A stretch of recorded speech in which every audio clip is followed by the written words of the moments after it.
The heavy oak doors of the law office closed with a soft thud behind Evelyn Campbell as she stepped into the conference room. The air was thick with the faint scent of leather-bound books and old wood polish. She felt small and fragile in her black dress, the same one she had worn at Arthur's funeral only 3 weeks ago. Her hands twisted nervously around the handle of her worn handbag, her heart pounding as if it already knew that this moment would change everything. Across the polished mahogany table sat her son, Benjamin. At 38, he looked every bit the successful businessman, tailored gray suit, gleaming cufflinks, and the air of someone who believed the world belonged to him. He didn't meet her eyes. Instead, he scrolled casually on his phone until the attorney cleared his throat. "Mrs. Campbell, Mr. Campbell," said Mr. Hoffman, the family attorney who had served them for decades. He adjusted his glasses with a solemn expression, one Evelyn had never seen in all their years of acquaintance. Arthur was very precise with his wishes. "Everything you hear today is exactly as he instructed, legally binding and final." Evelyn nodded, her throat too tight to speak. The words that followed came in fragments, sharp and cutting. "To my beloved son, Benjamin Campbell, I leave the residence at 1265 Crestwood Drive and my primary investment portfolio." Evelyn saw Benjamin's lips curl into the faintest of smirks. Then came the blow. "To my wife, Evelyn Campbell, I leave the property located at 42 Harbor Street, including the warehouse and its contents." A warehouse. The room tilted slightly, as though the floor had shifted under her feet. Evelyn blinked, certain she had misheard. Surely, Arthur hadn't left her a warehouse. Not after 42 years of marriage, of shared dreams, of standing beside him through every triumph and hardship. Benjamin leaned back in his chair, his smirk no longer hidden. He whispered just loud enough for her to hear, "A warehouse, mother? That's what he thought you were worth." Her face flushed, a mixture of grief and humiliation burning her cheeks. By the time the reading concluded, Benjamin was already on his feet, collecting the keys to the mansion from Mr. Hoffman with a sense of entitlement that stung. When they returned to what had once been Evelyn's home, he placed her small suitcase by the door, his tone cool and detached. "You'll need to find somewhere else to stay, Mother. The penthouse is mine now." Dad made that very clear. The final blow came as she stood on the threshold, her son's shadow looming tall in the glow of the chandelier. "You're just a useless old woman." Dad knew it. What would you even do with a real inheritance? It was Evelyn's 68th birthday. Instead of a celebration, she was left with nothing but a suitcase, a warehouse she had never seen, and the echo of her son's cruel words. The taxi dropped Evelyn at the edge of Harbor Street, where the road narrowed into a forgotten lane. The driver cast a doubtful glance at the crumbling brick structure before her. "You sure this is the place, ma'am?" Evelyn nodded faintly, clutching her handbag to her chest. The warehouse loomed ahead, its rusted metal doors streaked with decades of rain and neglect. Weeds pushed through the cracked pavement, and the faint rattle of loose tin whispered in the evening wind. For a moment, she wondered if Benjamin had been right, if Arthur had left her nothing but a burden, a final insult from the man she had trusted all her life. She pushed against the heavy door. It groaned in protest before swinging open, exhaling a stale breath of motor oil, dust, and memories long sealed away. Evelyn pulled a small flashlight from her bag and clicked it on, the thin beam slicing through the cavernous dark. What she saw stopped her cold. Instead of broken machinery and cobwebs, rows of polished chrome winked back at her from the shadows. She stepped closer, her heels clicking softly against the concrete floor. The beam of her flashlight slid across sleek curves of metal, first a silver Aston Martin DB5, its elegance untouched by time. Beside it gleamed a Ferrari Daytona, fire red even in the dust, its body sculpted like a predator ready to pounce. And further down, a classic Porsche 911 sat waiting, its iconic silhouette instantly recognizable. Evelyn's breath hitched. These weren't just cars. These were treasures, artifacts of history, worth fortunes. Her hands trembled as she brushed a layer of dust off the Aston Martin's hood, her reflection gazing back at her in warped fragments. She tried to imagine Arthur here, alone, quietly curating this secret collection while she believed he was simply working late. Why had he never told her? On a nearby workbench lay a stack of manila folders, tied neatly with twine. Beneath them rested an envelope with her name written in Arthur's steady hand. Evelyn's heart hammered as she tore it open. "My dearest Evelyn," the letter began, "if you are reading this, it means I am gone. I know Benjamin's hunger for wealth and status blinded him long ago. I wanted to protect you, even from him. The warehouse you now stand in is more than it seems. These cars alone are worth millions, but they are only part of what I have left for you. In the folders, you will find deeds, accounts, and investments, assets totaling more than $12 million. With them come rental properties that will provide you with security for the rest of your life." Her knees weakened, and she lowered herself onto a wooden stool, the letter shaking in her hands. The cold warehouse no longer felt empty, it thrummed with Arthur's presence, his foresight, his love. For the first time since his death, Evelyn wept, not with despair, but with overwhelming relief. The world had cast her out, her own son had mocked and humiliated her, yet Arthur had ensured she would never be powerless again. She set the letter down, whispering into the stillness, "Oh, Arthur, you knew. You always knew." The warehouse was no longer just a place of shadows and dust. It was a vault of secrets, a sanctuary, and perhaps, the beginning of Evelyn's rebirth. Evelyn sat for a long time in the silence of the warehouse, Arthur's letter spread across her lap. The words seemed to glow in the beam of her flashlight, each sentence carrying not only information but also the weight of his love. "I know Benjamin, Evelyn," the letter read. "I know his heart has been clouded by greed, his mind shaped by the pursuit of appearances. If I had left everything in the open, he would have consumed it, wasted it, and left you with nothing. That is why I chose differently. What I give you here is not merely wealth, it is freedom. It is the assurance that you will live the life you deserve, without anyone's shadow looming over you." Tears welled in Evelyn's eyes as she traced the words with trembling fingers. For weeks she had been haunted by Arthur's absence, by the thought that he had abandoned her to a cold and bitter fate. But now, in the dim glow of the warehouse, she felt him beside her, protective, steadfast, almost whispering in her ear. Arthur's letter continued, "You may feel overwhelmed by the scale of what I have left. That is why I entrust you to Mr. Harrison. He has been my financial advisor and friend for many years. More importantly, he is a man I trust with my life. He will help you manage the investments, the properties, and guide you in decisions where my voice cannot reach. Treat him as an ally, Evelyn. I chose him for you." The name struck her with curiosity, Mr. Harrison. She vaguely remembered Arthur mentioning him in passing, a tall, reserved man with kind eyes who had visited the mansion once or twice for discreet meetings. She had thought nothing of it then, assuming it was business. Now she realized it had been far more than that. Arthur had been building a safety net for her long before illness claimed him. Evelyn pressed the letter to her chest, closing her eyes. For the first time, she understood the truth. This strange inheritance was never a dismissal, never a cruel joke at her expense.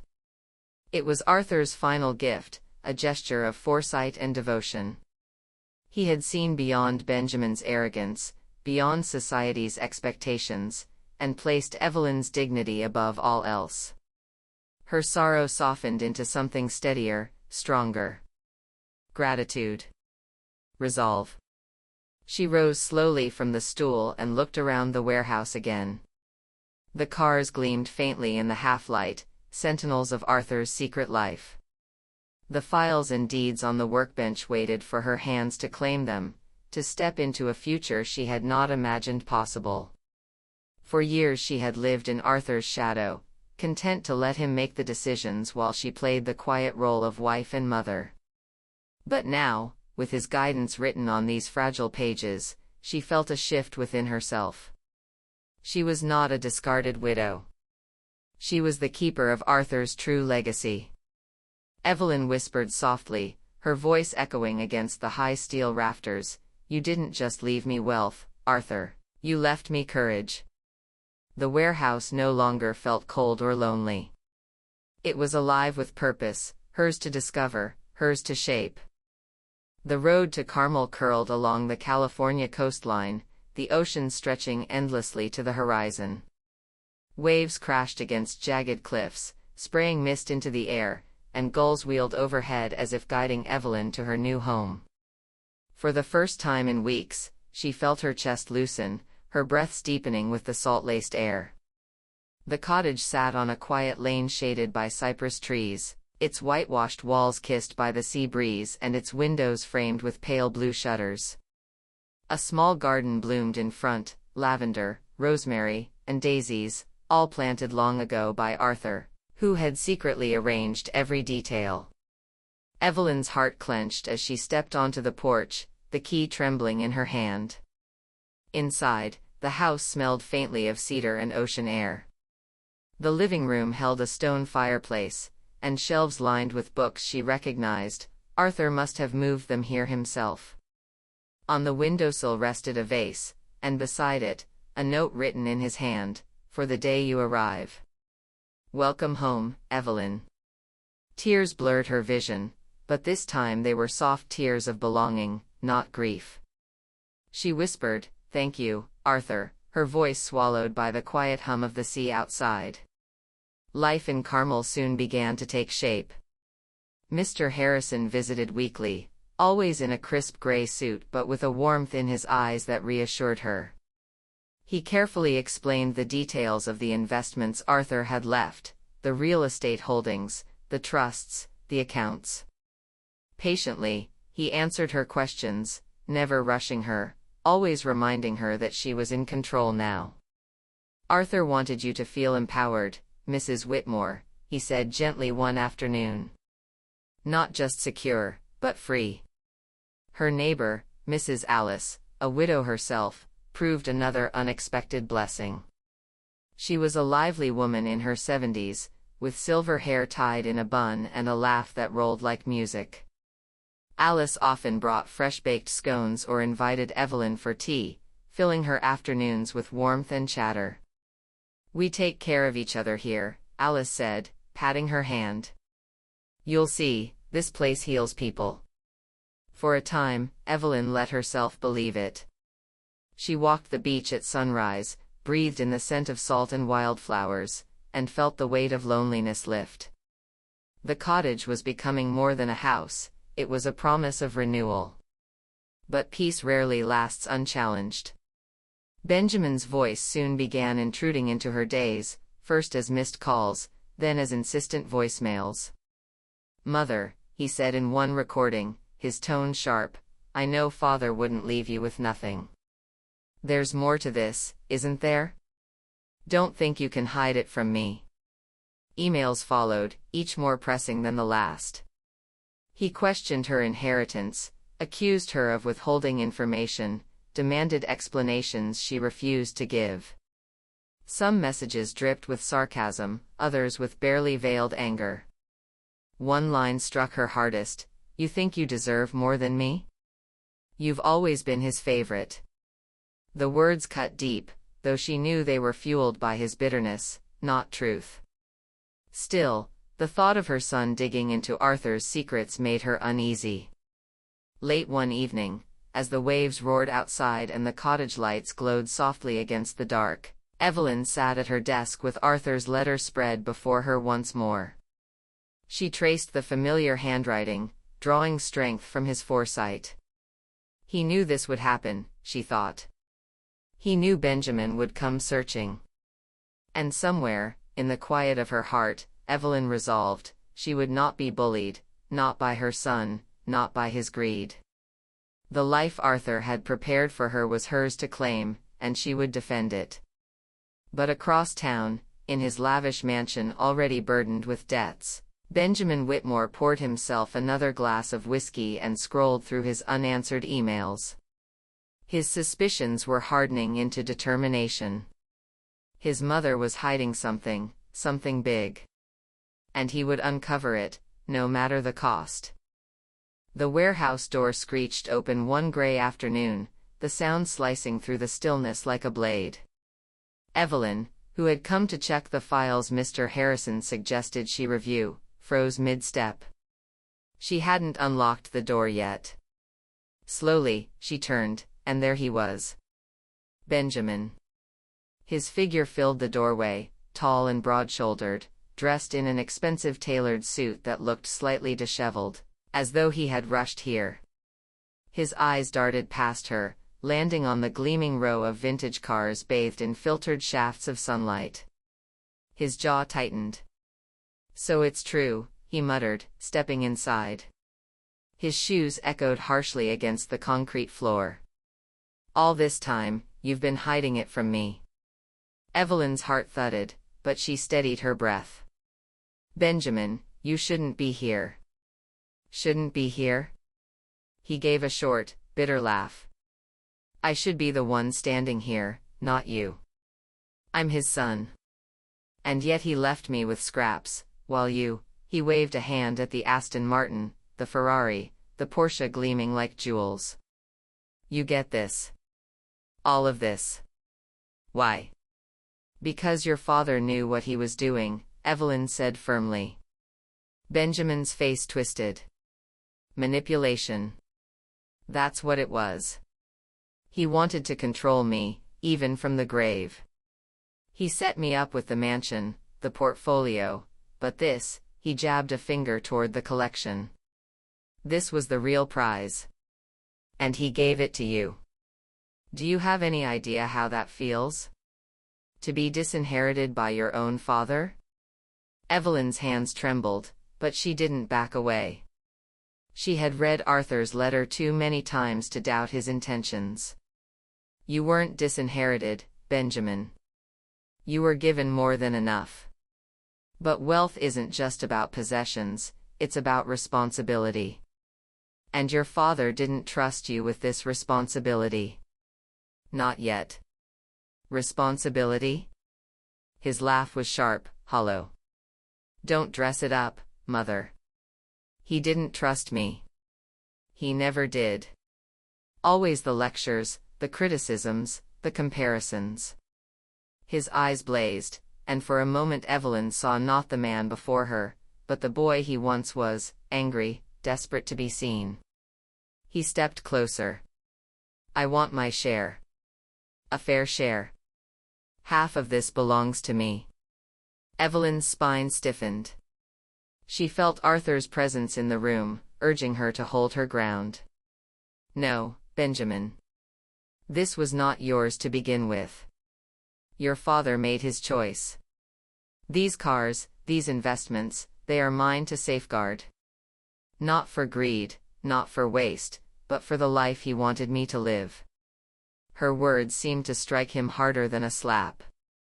For a long moment, silence stretched between them, broken only by the faint hum of the outside world. Benjamin's fists clenched, his breath uneven, his pride wounded. "You'll regret this," he said finally, his voice low and dangerous. "You think you can shut me out, but I won't let you. I will find a way." He turned sharply, his footsteps reverberating through the warehouse before the door slammed shut behind him. Evelyn exhaled shakily, her knees nearly giving way. She pressed a hand to the hood of the Aston Martin, grounding herself against the cool metal. The confrontation had left her shaken, but also resolute. Arthur had trusted her with this legacy, and she would not let Benjamin, or his greed, destroy it. Still, as the echo of his footsteps faded, a shadow lingered in Evelyn's mind. Benjamin was not done. He would be back. And next time, the confrontation might not end with words. Benjamin Whitmore had always moved with confidence, his stride quick, his suits pressed, his voice sharp with authority. But lately, the cracks were showing. Behind closed doors, the mansion had become a cage of unpaid bills, unanswered calls from creditors, and sleepless nights haunted by numbers that refused to add up. His gamble on high-risk investments, cryptocurrency ventures, speculative tech startups, luxury developments that never broke ground, had all collapsed one after another. What had once looked like bold vision now revealed itself as reckless greed. The market had chewed through his fortune, leaving him staggering under debts he could no longer ignore. The first notice came in the mail, then the second, each stamped in red with words like delinquent and foreclosure pending. Soon, men in suits began appearing at his door, polite but firm, demanding repayment. Benjamin's world, built on appearances, was crumbling. Still, his pride would not let him bend. He poured another whiskey, stared out across the sprawling lawn now overrun with weeds, and told himself he could claw his way back. Yet deep inside, fear gnawed at him. The mansion itself seemed to mock him, the marble floors dulled, chandeliers gathering dust, once pristine walls now showing cracks. Even the fountain in the courtyard had dried up, its basin choked with leaves. One night, after another meeting ended with investors turning their backs, Benjamin sat in the hollow silence of the grand dining room and admitted the truth: he was ruined. And so, with bitterness hardening his jaw, he dialed his mother. When Evelyn answered, her voice was calm, even kind, but weary. "Benjamin." "Mother," he said, his tone clipped, "I need your help. Things didn't turn out the way I expected. Father should have trusted me, but he didn't, and now," he hesitated, choosing his words carefully, "I just need some support. A bridge until I recover. You owe me that much." "I owe you." Evelyn's voice sharpened. "Benjamin, what I owe you is honesty. Your father gave you every opportunity, and you squandered it. Don't lecture me," he snapped. "You're living in comfort while I'm drowning. You think those cars and deeds make you better than me? That money should have been mine." There was a pause, then Evelyn's voice softened, but it carried an edge of steel. "Meet me tomorrow. At the old house." The next afternoon, Benjamin pulled his battered luxury sedan into the cracked driveway of the mansion. Evelyn was already there, standing by the wrought iron gate, her posture steady against the salty breeze. Together they walked the grounds in silence, the crunch of gravel underfoot the only sound. The sight that greeted them was devastating: overgrown gardens, peeling paint, broken shutters banging loosely in the wind. The once glorious estate looked like a relic of a forgotten past. Evelyn's eyes moved slowly across the decay. "This," she said finally, gesturing to the ruin before them, "is what comes of neglect. Not just of a house, Benjamin, but of responsibility." Benjamin's face reddened, his jaw tight. "It wasn't my fault. The markets turned, people betrayed me." "No," Evelyn's voice cut through his excuses like a blade. "This happened because you believed wealth was endless, that it existed only to feed your pride. You didn't see it as a trust, as a duty. And this is the result." He looked away, shame flickering across his features before hardening again into resentment. "So you won't help me?" Evelyn studied her son for a long moment. She saw the boy he had been, the child who had once run laughing through these gardens, who had tugged at Arthur's sleeve asking to ride on his shoulders. But she also saw the man standing before her now, hollowed by greed, blinded by entitlement. I will not hand you a fortune to waste again, she said quietly. But I will offer you something else. A chance. A way forward, if you are willing to change. Benjamin's eyes narrowed. And what's that supposed to mean? Evelyn turned toward the ruined mansion, her voice calm but unyielding. It means this is the end of what you were. If you want my help, it will not come in dollars, it will come with conditions.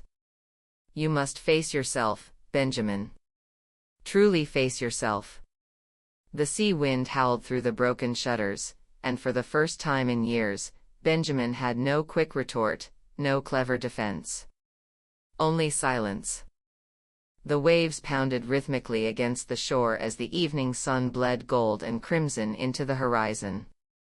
Evelyn's cottage glowed warmly in the fading light, its windows flickering with lamplight. Inside, the air smelled faintly of chamomile and sea salt, a sharp contrast to the tension that filled the room. Benjamin sat stiffly on the edge of an armchair, his hands clasped together so tightly that his knuckles whitened. He looked out of place in his expensive, rumpled suit, as though clinging to a shell of the man he once pretended to be. Evelyn, seated opposite him by the fireplace, studied her son in silence for a long moment before finally speaking. "Benjamin," she began softly, "I have thought carefully about your request. And I am willing to help you." Relief flickered across his face, but it was short-lived. "On one condition." Her voice grew firmer. "This help will not come as a blank check. I will not fund more gambling disguised as investments.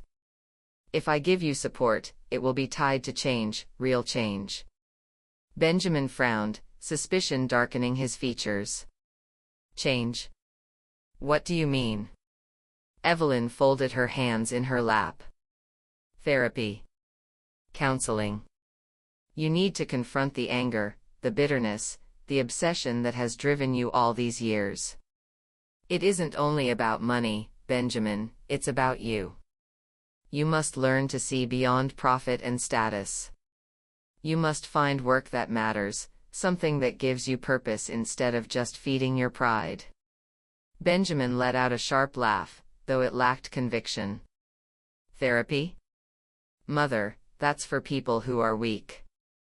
I don't need someone poking around in my head." Evelyn leaned forward, her eyes unwavering. "You do. Because if you don't, nothing I give you will matter. You will lose it all again. Your father knew this about you, that's why he didn't trust you with his legacy. But I am giving you a chance, Benjamin. The last one." Her words struck him harder than he wanted to admit. For years he had believed himself invincible, the master of his own destiny. But sitting here, staring into his mother's calm yet resolute gaze, he felt like the child he once was, desperate for approval, yet terrified of failure. He swallowed, his voice low. "And if I refuse?" Evelyn didn't hesitate. "Then you face the consequences alone.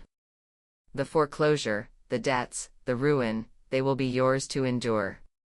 I will not shield you from them." Silence pressed down on the room, broken only by the crackle of the fire and the distant crash of the waves. Benjamin's shoulders slumped. His pride screamed to walk away, to reject her conditions. But a deeper part of him, one he had long buried, whispered that maybe, just maybe, she was right. At last, he exhaled heavily and muttered, "Fine. I'll do it. Therapy, work, whatever you want. But you'd better keep your word." Evelyn's expression softened, though her resolve remained. "I always keep my word. And Benjamin, this isn't about what I want. It's about who you can become, if you let yourself." For the first time in years, her son didn't answer with defiance. He only looked down at his hands, the firelight casting long shadows across his face, as though he were standing at the threshold of something unknown. Outside, the tide pulled back, as if the sea itself was holding its breath, waiting for what would come next. The months slipped by like pages turned in a book. Seasons shifted, tides rolled in and out, and Evelyn found herself watching her son slowly transform before her eyes. Benjamin kept his word. Therapy, at first, had been a battlefield. He entered each session defensive, ready to argue. But gradually, the walls began to crack. Old wounds surfaced, long-buried resentments toward Arthur and fears of inadequacy he had never spoken aloud. With the help of his counselor, Benjamin began to understand that his greed had not been hunger for wealth, but a desperate attempt to prove his worth. And then, something unexpected happened. He found purpose. With Mr. Harrison's guidance, Benjamin accepted a modest position at a non-profit organization focused on developing affordable housing. At first, the work felt beneath him. But when he saw a single mother smile as she received the keys to her first apartment, something inside him shifted. He began to see wealth not as accumulation, but as opportunity, an opportunity to restore dignity, to build futures. One evening, he visited Evelyn at her seaside cottage. His once arrogant posture had softened, his voice carried less bite, more humility. As they walked along the shore, he admitted quietly, "Mother, I never realized how much of my life was wasted chasing shadows. Father may have denied me his fortune, but in truth, he gave me something greater. A chance to change." Evelyn's heart swelled with pride and relief. For the first time in years, she saw in Benjamin not the bitter man he had become, but the boy she once held close, who had simply lost his way. On a quiet September morning, Evelyn awoke to the sound of gulls and the scent of the ocean breeze drifting through her open window. Today would have been her and Arthur's 45th wedding anniversary. She rose with a bittersweet ache in her chest, expecting the day to be filled with quiet remembrance. But fate, and Arthur's foresight, had prepared one last surprise. Mr. Harrison arrived at the cottage carrying a small velvet box and a sealed envelope. His eyes softened as he handed them to Evelyn. "Arthur asked me to deliver these to you on this day," he said. Her hands trembled as she opened the box. Inside lay a ring, delicate, yet timeless. A second wedding band, crafted in gold, set with a single sapphire that mirrored the color of the sea outside her window. Tears welled in her eyes. With shaking fingers, she unfolded the letter. Arthur's handwriting, firm yet familiar, danced across the page. "My dearest Evelyn, if you are reading this, it means you have carried forward with the strength I always knew you possessed. Today, on what would have been our 45th anniversary, I want you to remember not just the years we shared, but the life we built, brick by brick, moment by moment. The laughter, the struggles, the love that endured all seasons. This ring is not meant to replace the one you wear, but to remind you that my love did not end with my last breath. It continues, in every sunrise, in every memory, and in the independence I so deeply wished for you. I knew Benjamin would struggle, but I also believed in his potential. My unusual plan was not punishment, it was a gift, for both of you. For you to live freely, and for him to finally grow. May you wear this ring as a symbol of the legacy we created together, a legacy of love, strength, and foresight. Always yours, Arthur." By the time she finished reading, Evelyn's cheeks were wet with tears.